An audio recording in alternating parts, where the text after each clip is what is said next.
8:33, everybody. In a new partnership aiming to keep drivers from getting behind the wheel while they are impaired, New York State Police report that more than 25,000 people are convicted each year of driving under the influence. That number slightly higher in New Jersey, where an average of 26,500 people are convicted for DUI offenses each year.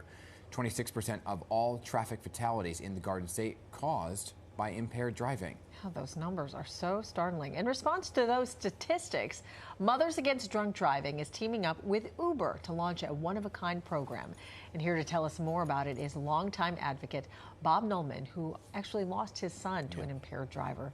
So good morning to you, Bob. Great to have you here again. Morning, Hazel. Good morning, Dan. It's hard to believe that 2 out of 3 people are affected by an impaired driver, including your son, Dan, who passed away because of an accident. Yes. Can you explain his story again for those who aren't familiar? So on a Sunday morning back in 1987, if you can believe how long ago it was, I got a visit on an early Sunday morning from a chief of police of my town. I wasn't surprised, even though anybody else might be, but this was the chief coming to tell me, who was the mayor of the town, that my son Dan had been in a crash and that he had been killed. They took me down to a hospital in Bucks County, Pennsylvania, where I was identifying the body of my beautiful son Danny, who was 22 years old. It was unto me. So Danny was a senior at the College of New Jersey. As I said, 22. He was in a car. He and 4 friends had gone to Philadelphia on a Saturday night. Early Sunday morning, they were returning when a young woman, 20 years old, got behind the wheel of her car after leaving a bar, very impaired, was going southbound in the northbound lanes, hit the car they were in, killed all 5 boys, killed herself. Terrible. So 6 young people from the age of 19 to 22 snuffed out.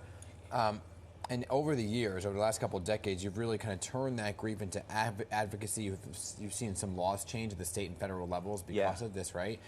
What have you seen kind of in terms of changes along the way? So MAD started like 45 years ago, 1980. In those days, people were pretty cavalier about drunk driving, and it didn't. The penalties weren't that harsh, and people used to brag about how they got home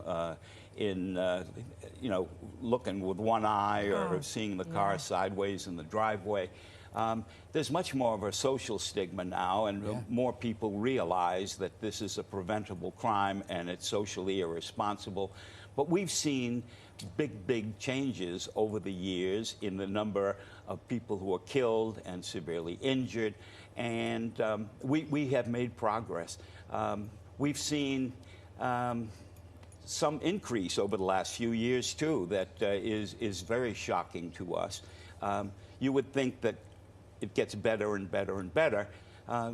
We've relied on trying to affect people's behavior over the years and saying you shouldn't do this, or here's what you should do. You should get a ride. You should do something. Think about it ahead of time. Take the keys. Friends don't let friends drive drunk. Have a designated driver. All that stuff. But now we're relying on technology. We've got a new law called the HALT Act that was passed by Congress, and they're making the rules now. What it means is that hopefully, as soon as the rules are promulgated by the National Highway Traffic Safety Administration, all new cars that are coming off the assembly line will have a passive biosensor system that will be able to detect without doing anything. Don't blow into anything. Don't do. You just sit there. It will detect if there's alcohol on your breath. And they predict through our research, 10,000 lives could be saved a year by this HALT Act biosensor system. It's amazing. Imagine 10,000 people whose lives aren't lost, 10,000 families, and the ripple effect of all that, 10,000 court cases. Exactly. So April is Alcohol Awareness Month and Mothers Against Drunk Driving. They have a new collaboration, right, with Uber. Can you explain what that is exactly? Yeah, you know, so we treasure our partnerships and our collaborations. Our biggest partners, obviously, are law enforcement. But when it comes to corporate corporate entities that recognize their civic obligation and just have a social consciousness, we are so thrilled that Uber has stepped forward.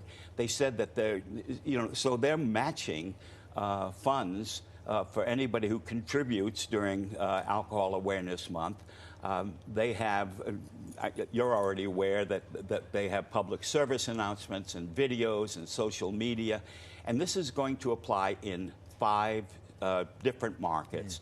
So it's Georgia, Colorado, Washington, D.C., Pennsylvania, and New Jersey, where they're kind of trying to flood the market with these messages that say, look, it's what we do all year long, but we want to kind of really telegraph the message very loudly that says this is the month to really concentrate on the impact of this so preventable crime. Exactly. You know, if this HALT Act, if this wonderful technology that's been developed were available back in 1987, maybe Danny would still be here. Yeah. I mean, he was a vital, young, smart, tons of friends kind of guy, and it's just unfortunate, wrong place, wrong time.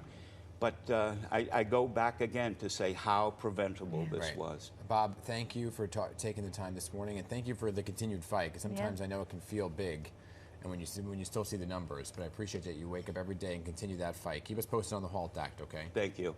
You know, we save lives. We don't know how many, but we definitely save lives, and Danny's looking down saying, good job, old man. Yeah, I'm sure he's very proud of you. Thank you. Thank you so much.